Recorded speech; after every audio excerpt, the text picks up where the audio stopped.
and welcome back to Story Corner. As you can see, strange things are happening once again. Today, I've got some bunny ears on, a mask, some sort of burglar gear. As you can see, we've got Bear, he's all dressed up like a robber. Cedric there with his digestive, also dressed as a robber. Boris, we'll get to Boris in a moment. And we've got a new friend alongside Owl here. This is Andrewina, which someone very kindly bought me to put in Story Corner. Isn't she beautiful? Now she's been really good and she hasn't been stealing anything. So hopefully she's going to be a good girl and listen to the story. So I'm going to pop you back up there, Andrewina. There you go. All set for the story. Yes, today we're going to read Wanted. And there's a little bunny on the front and he looks like he's up to no good. So let's have a look at Boris. You know what Boris is like. Come here, Boris. Boris has got a little eye mask on, look. He's also got a flag. It says, I love books. It's just like what the rabbit had on the front. I love books. Very peculiar. There's some lettuce leaves, bits of carrot lying around. I wonder what they're from. So first of all, we're going to read the blurb. So on the back of the book it says, Wanted. Have you seen this rabbit? He is wanted on suspicion of the following: nabbing novels, dashing away with dictionaries, pinching poetry, creeping off with comics and cookbooks, last seen in the vicinity of Arthur's house, answers to the name of Ralfy sometimes, approach with care or with lettuces and carrots. Can you help us find him? Together we will stop book burglary. So, I hope you're getting ready for another great story. This time it's Wanted with Ralfy Rabbit Book Burglar.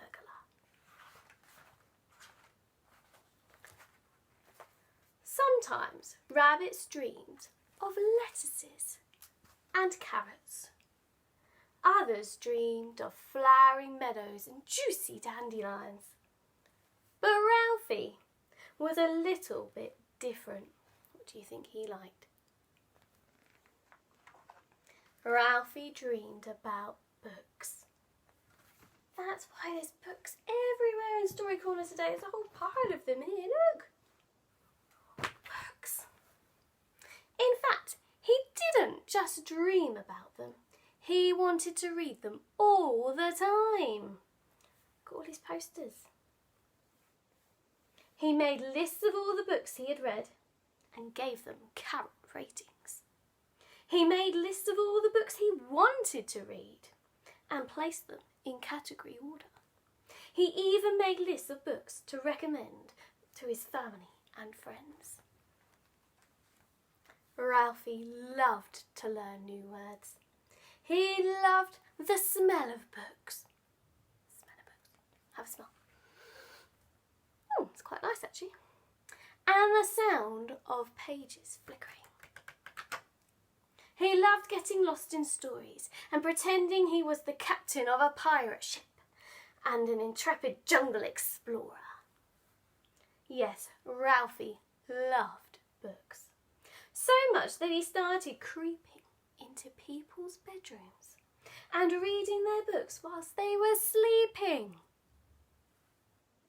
Better watch out tonight. And then one thing led to another.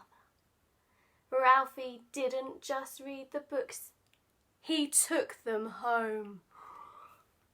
He crept off with comics and cookbooks, dashed away with dictionaries, nabbed novels and pinched poetry. Ralfy had more books to read than ever before, and he was very pleased with himself. I wonder who's been stealing books in my house? I think you know. Arthur loved reading too. He had shelves buckling with fairy tales and bookcases bursting with picture books. So when gaps started to appear, along with half-eaten carrots and soggy lettuce leaves, and his favourite book, the biggest book of monsters ever, was missing, Arthur noticed. Someone was taking Arthur's books. Can you see it? It was time to find out who. Arthur assembled his special surveillance kit. Then, with Teddy to keep him company, he sat in the dark and waited and waited. Soon he heard a rustle. Arthur frantically rummaged for his camera and his binoculars. He shone his torch into the dark corners of the room. And that's when he spotted Ralfy. "Stop! Come back here, you little bunny thief!" Arthur cried, but it was too late. Arthur was furious. He told his mum, but she just laughed. "A bunny book thief? Arthur, I think your imagination is running wild." He told his teacher, but she just said, "Arthur, I want you to go away and have a long, hard think about what you're saying." What could Arthur do? That rascally rabbit had taken his favourite book of all time, and no one believed him. There was only one thing for it. "Hello, hello, hello!" Arthur called his local police station. "A bunny book thief, you say? Well, fancy that. Was there anything unusual about this rabbit? Can you give me a description?" said PC Puddle, sniggering. Well, he was brown," said Arthur, "with a fluffy white tail. Oh, and he was wearing a t-shirt that said, 'I love books.'" With that, PC Puddle laughed out loud. "I'll let you know if we discover anything," he snorted. That night, Arthur felt fed up. He went to bed without a story, and he hardly slept at all. You've got to have a bedtime story. Meanwhile, Ralfy had found another house with plenty of books to pinch. It's so naughty. It's a bit like Boris. But this time, Ralfy was in big trouble. He had burrowed up into PC Puddle's house. "Well, what do we have here?" said PC Puddle. "Could it be a little bunny book thief? Arthur was right all along." PC Puddle called Arthur straight away and told him he had caught the culprit red-handed. Look at the red. "Please come to the police station first thing tomorrow to identify the bunny book thief," he said. Easy, thought Arthur. There can't be many rabbits who like to wear "I love book" t-shirts. But he was wrong. Arthur had never seen so many rabbits, and they were all wearing them. This was going to be harder than he thought.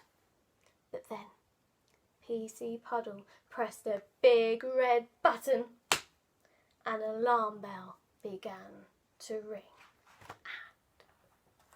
And a conveyor belt of goodies started moving in front of the bunny lineup. As lettuce leaves and carrots and apples and dandelions whizzed by, all the rabbits began to feast, except for one. Ralfy just wasn't interested until a very special treat passed by. Do you think it is?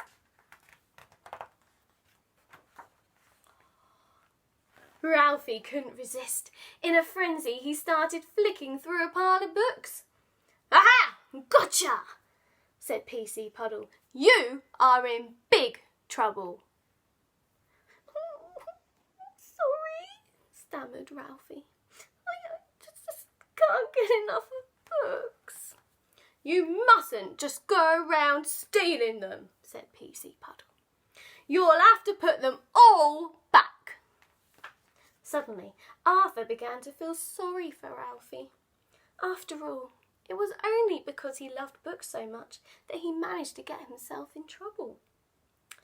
"If you want lots of books to borrow," said Arthur, "I know exactly where we can get them." The library.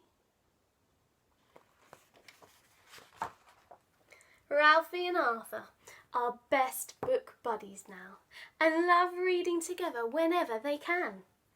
And they, especially Ralphie, always take the books back. The library is their favourite place. Well, I really enjoyed that story. Naughty Ralphie, though, mustn't steal books. The library's a fantastic place to get them. Boris, come here. Did you go around stealing all my books last night? You did? Boris, that's so naughty. You must put them all back. If you do, we will all go to the library tomorrow. Then you could choose a new story. Yeah? Okay. He's so naughty. Andrewina, did you enjoy the story? You did? That's good. Let's hope Andrewina wants to stay for another one. And let's hope Boris doesn't get her up to no good. So I hope you enjoyed as well. Wanted, Ralfy Rabbit Book Burglar. And I will see you soon for another story. Take care. Bye.